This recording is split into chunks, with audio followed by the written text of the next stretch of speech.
Welcome to Suman TV. అందరికీ నమస్కారం. ఇవాల్టి మన స్పెషల్ గెస్ట్ ఎవరంటే భారతదేశంలో మాత్రమే కాదు అమెరికాలో కూడా చదువుకుని అక్కడ 10 సంవత్సరాలు ఆంకాలజీ విభాగంలో అనుభవం గడించారు. దాదాపు 25 సంవత్సరాల అనుభవం వారిది. బహుశా ఆవిడ కెరియర్లో 50,000కి పైగా కేసెస్ని ట్రీట్ చేశారు. ప్రాణాంతకమైన పరిస్థితుల నుంచి కూడా పేషెంట్ని కాపాడిన ఘనత వారిది. మ్యామ్ నమస్కారం. డాక్టర్ సుధా సిన్హా, ఇవాళ రోజుల్లో అందరికీ 100 ఏళ్ళు బతకాలని ఒక తపన పెరిగిపోయింది. లాంజివిటీ పెంచుకోవాలి, అదేంటది నాక రకరకాల ఏవో డ్రిప్పులు అవి వస్తున్నాయి కదా.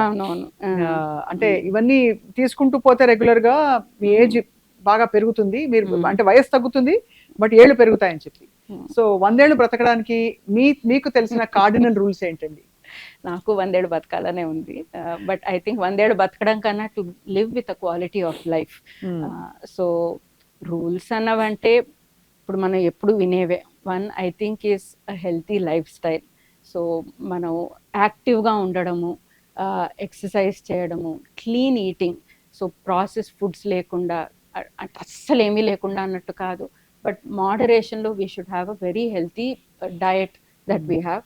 అన్నిటికన్నా lot of studies have showed that happy people and contented people are the ones who live the longest. So మంచి రిలేషన్షిప్స్ ఉండడం, ఫ్రెండ్షిప్స్ ఉండడం, these are the things that help us live long. That's excellent ma'am. ఇవన్నీ కాకుండా food habits పరంగా ఇంకా అంటే life style alterations ఏమేమి చేయాలి? So one thing is exercise అండి. సో మనం ఎప్పుడు మన మనసులో ఎక్సర్సైజ్ని వెయిట్ లాస్తో లింక్ చేసుకుంటాం అనమాట. ఇవాళ నేను వాకింగ్ మొదలు పెడితే ఎల్లుండి కల్లా నేను ఒక 1/2 కిలో వెయిట్ తగ్గి ఉండాలి. ఎక్సర్సైజ్ చేసిన రోజు వేయింగ్ మెషిన్ ఎక్కుతాం, కరెక్టా కాదా? తర్వాత ఎవ్రీ వీక్ చూస్తాం ఆ మెషిన్లో అది తగ్గలేదంటే ఇంక ఇది ఏదో పని చేయట్లేదు అనుకుంటాం. So to delink exercise from weight loss. So I think first thing మన మైండ్ సెట్లో ఇవి రెండు వేరే అన్నదనమాట. బికాజ్ మనము వెయిట్ లాస్ లేకున్నా if we do exercise 150 minutes a week అంటారనమాట. So if we do that exercise, physical activity, యాక్టివ్గా ఉంటే it decreases cancer risk కాదు, cardiac risk and all other risks also. So I think exercise is very important. నా patients అందరికీ చెప్తాను, అందరూ అంటారు నాతో, మేడం మేము రోజు నడుస్తూనే ఉంటాము, ఇంట్లో పైకి కిందికి నడుస్తామన్నది. అది ఎక్సర్సైజ్ కాదు. షూస్ వేసుకోవాలి, బయటకు వెళ్ళాలి, అర్ధగంట నడవాలి, చెమటలు రావాలి, హార్ట్ రేట్ పెరగాలన్నమాట. So we should know what the correct exercises. This is the first thing that we should do. Second activity thing is diet.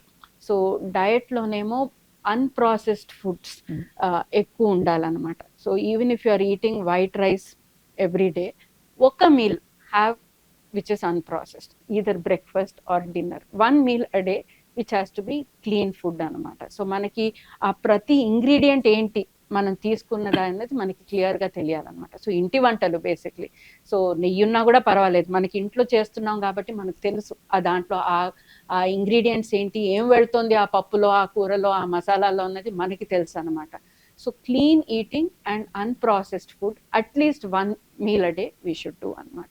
ఇవి రెండు పాటిస్తే I think we will live long. చాలా బాగా చెప్పారు. అంటే ఫండమెంటల్సే అయినా కూడా ఐ థింక్ మళ్ళీ గుర్తు చేయాలి. మీరు అన్నట్టుగా గోల్ ఓరియంటెడ్ గా కాదు, ఓన్లీ గోల్ ఇస్ హెల్త్.